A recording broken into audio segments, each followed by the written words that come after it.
La Coalition pour les services de consommation supervisée se mobilise à nouveau contre le projet de loi 103. On vous explique où on en est.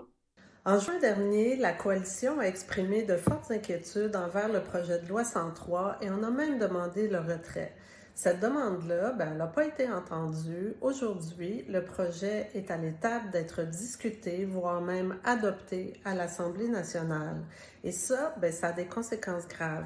Parce que le projet, même s'il se présente comme étant des visées de cohabitation harmonieuse, dans les faits, c'est un projet qui divise, qui stigmatise et qui met des vies en danger. Depuis l'ouverture des services de consommation supervisés au Québec en 2017, aucun décès par surdose n'y est survenu. La mise sur pied de tels sites contribue notamment à réduire la consommation dans l'espace public ainsi que le matériel de consommation à la traîne. Les services de consommation supervisés contribuent à l'amélioration de la cohabitation sociale.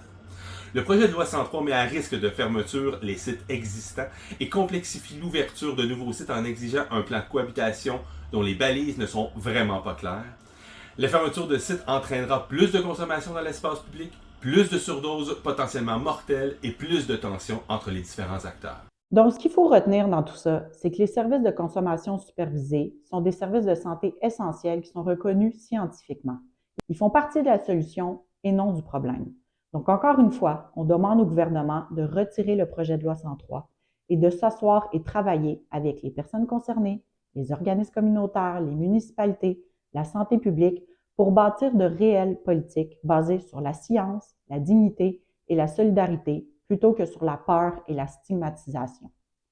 Donc, on vous invite à partager la vidéo et à taguer les membres de la commission santé et services sociaux dans les commentaires.